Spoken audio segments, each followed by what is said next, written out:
Hello friends, welcome to my YouTube study में दीक्षा सिंह। उम्मीद करती हूँ आप सभी स्वस्थ होंगे और अच्छे होंगे। तो फ्रेंड, आज की आगे की कड़ी में जीएस के जो प्रश्न है वो आपकी स्क्रीन पे दिखाई दे रहा है। वह नंबर है आपका 110 से। तो इसमें आपसे पूछता है, भारत के किस प्रधानमंत्री को संसद का सामना नहीं करना पड़ा था? भारत के किस प्रधानमंत्री को संसद का सामना नहीं करना पड़ा था? तो ये काफ़ी महत्वपूर्ण प्रश्न है आपका। तो यहाँ पे इसको अंडरलाइन करके इंपॉर्टेंट के तौर पर नोट कर लीजिए। इस प्रश्न का उत्तर होता है आपका चौधरी चरण सिंह। नेक्स्ट प्रश्न आपके स्क्रीन पर है, योजना आयोग का अध्यक्ष कौन होता है? तो योजना आयोग का जो अध्यक्ष होता है वह वर्तमान पे प्रधानमंत्री के पद पे जो कार्यरत होता है वही होता है। तो योजना आयोग का जो अध्यक्ष होता है वह होता है प्रधानमंत्री। तो वर्तमान में योजना आयोग के अगर अध्यक्ष आपसे कोई पूछा जाए तो आप बताएंगे श्री नरेंद्र दामोदर दास मोदी। अगला प्रश्न आपकी स्क्रीन पर लिखा है, गांधी जी किसके द्वारा राजनीतिक गुरु मानते थे? गांधी जी किसे अपना राजनीतिक गुरु मानते थे? तो वह था आपका गोपाल कृष्ण गोखले।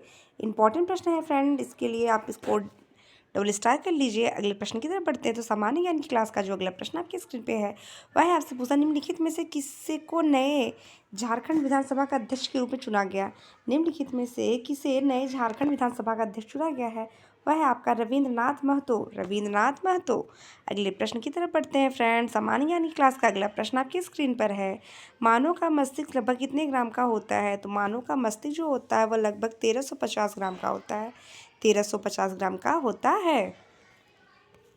अगला प्रश्न आपकी स्क्रीन पर है, सामान्य ज्ञान की इस क्लास का जो अगला प्रश्न आपकी स्क्रीन पर फ्रेंड वह है आपसे पूछता, शरीर में मांसपेशियों की कुल संख्या कितनी है? तो शरीर में मांसपेशियों की कुल संख्या की अगर बात करें वह है आपकी 639। अगला प्रश्न आपकी स्क्रीन पर है, ताप्ती नदी जो कि आपकी कहाँ पे गुजरात में है? ताप्ती नदी जो कि आपके गुजरात में है, कौन सी परियोजना है? ताप्ती नदी के ऊपर कौन सी परियोजना है? तो वह आपका है काकरापारा परियोजना जो है ये आपके ताप्ती नदी पर है और ये कहाँ पे है? आपके गुजरात में।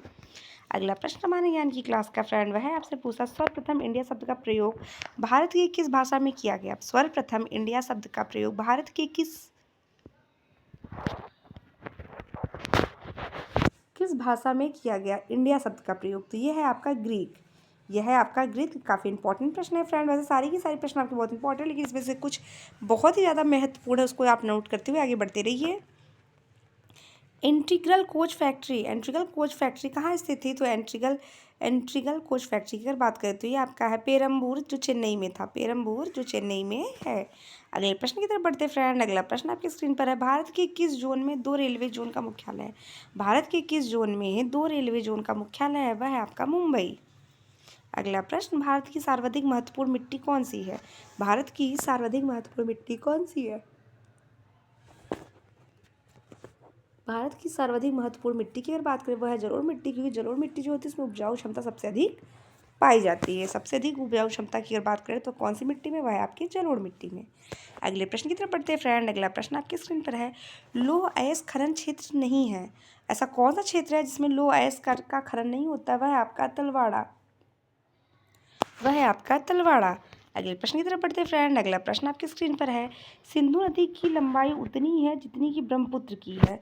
तो सिंधु नदी की लंबाई और ब्रह्मपुत्र की लंबाई एक बराबर है। तो वो कितनी है? वो है 2900 किलोमीटर। तो 2900 किलोमीटर की लंबाई आपकी सिंधु नदी की भी है और आपकी ब्रह्मपुत्र नदी की भी है। अगले प्रश्न की तरफ बढ़ते हैं फ्रेंड। अगला प्रश्न आपकी स्क्रीन पर है, तानसेन किसके दरबार में थे? तानसेन किसके दरबार में थे? तो तानसेन आपके अकबर के दरबार में थे। अकबर के दरबार कुल 9 रत्नों में एक नाम है आपके तानसेन का। अगला प्रश्न आपकी स्क्रीन पर है, मौर्य साम्राज्य का संस्थापक कौन था? तो काफ़ी महत्वपूर्ण प्रश्न है ये आपका कि मौर्य साम्राज्य के संस्थापक कौन थे? तो वह थे आपके चंद्रगुप्त मौर्य। अगला प्रश्न आपकी स्क्रीन पर है, संविधान के किस अनुच्छेद के अंतर्गत वित्तीय आपातकाल की व्यवस्था की गई है?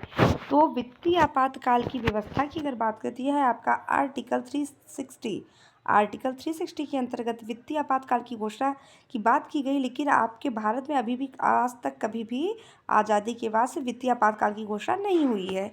अगले प्रश्न की तरफ बढ़ते हैं। अगला प्रश्न आपकी स्क्रीन पर है, आगरा का संस्थापक कौन था? तो आगरा के संस्थापक की अगर बात करें तो है आपका सिकंदर लोदी। नेक्स्ट, इंदौर का संस्थापक कौन था? तो इंदौर के संस्थापक की अगर बात करें वह है आपका अहिल्याबाई। इंदौर के संस्थापक की अगर बात करें फ्रेंड्स वह है आपका अहिल्याबाई। अगला प्रश्न आपकी स्क्रीन पर है, सामान्य नेत्र की रेटिना पर बनने वाला प्रतिबिंब होता है। तो सामान्य नेत्र की रेटिना पर बनने वाला जो प्रतिबिंब होता है फ्रेंड्स वह वास्तविक और उल्टा होता है। जो हमारी रेटिना पर जो प्रतिबिंब बनता है वह हम उल्टा बनता है और हमें वो चीज़ सीधी दिखाई देती है। तो बनता है वास्तविक पर वह उल्टा बनता है। नेक्स्ट, नेत्र लेंस में समायोजन की प्रक्रिया क्या कहलाती है? नेत्र लेंस में समायोजन की क्रिया क्या क्या होती है? तो वह होती है आपका सिलियर पेशियों द्वारा, सिलियर पेशियों के द्वारा। अगला प्रश्न आपकी स्क्रीन पर है फ्रेंड, गोदान जो कि उपन्यास उसके लेखक कौन है? वह है आपके मुंशी प्रेमचंद। काफ़ी महत्वपूर्ण प्रश्न है ये कि गोदान जो एक क्या है? तो गोदान एक उपन्यास है और उस उपन्यास के लेखक कौन है? तो वह है आपके मुंशी प्रेमचंद। अगला प्रश्न आपकी स्क्रीन पर है फ्रेंड, अंग्रेजों ने कहा फूट डालो शासन करो नीति कब अपनाई? अंग्रेजों ने फूट डालो और शासन करो नीति कब अपनाई? तो ये अपनाई थी 1858 ईस्वी के बाद। और ये किसके द्वारा? तो लॉर्ड डलहौजी, लॉर्ड डलहौजी के द्वारा है।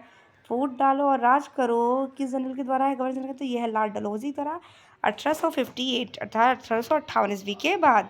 अगला प्रश्न आपकी स्क्रीन पर है फ्रेंड, दिल्ली में केंद्रीय सचिवालय के उत्तरी और दक्षिणी खंडों का वास्तुविद कौन था? दिल्ली के केंद्रीय सचिवालय के उत्तरी और दक्षिणी खंडों का वास्तुविद कौन था? अर्थात उसको बनाने उसका जो इंटेरियर डिजाइन कौन था? वो था आपके एडवर्ड लुटियंस। बहुत ही महत्वपूर्ण प्रश्न है ये, बहुत ही महत्वपूर्ण प्रश्न है ये। अगला प्रश्न आपकी स्क्रीन पर है, नई दिल्ली शहर के रूपांकन में कौन शामिल था? नई दिल्ली शहर के रूपांकन में कौन शामिल था? तो वह था आपका Edward Lutyens and Edward baker, Edward Lutyens and Edward baker. अगला प्रश्न आपकी स्क्रीन पर है, मार्ले मिंटो सुधार किस वर्ष पारित हुआ था? तो मार्ले मिंटो सुधार की अगर बात करें तो पारित हुआ था आपके 1909 ईस्वी में। अगला प्रश्न आपकी स्क्रीन पर है फ्रेंड, 1857 में किसने इलाहाबाद को आपातकालीन मुख्यालय बनाया था? 1857 की के समय जो क्रांति थी वो बहुत ही ज़्यादा फेमस है आपके इतिहास में। तो उसी समय का एक प्रश्न आपसे पूछता है कि 1857 में इलाहाबाद को आपातकालीन मुख्यालय बनाया था, किसने बनाया था? तो बनाया था आपके लॉर्ड कैनिंग ने। तो आज की सामान्य यानी क्लास फ्रेंड में इतना, मिलते हैं आपसे नेक्स्ट सेशन, तब तक के लिए धन्यवाद।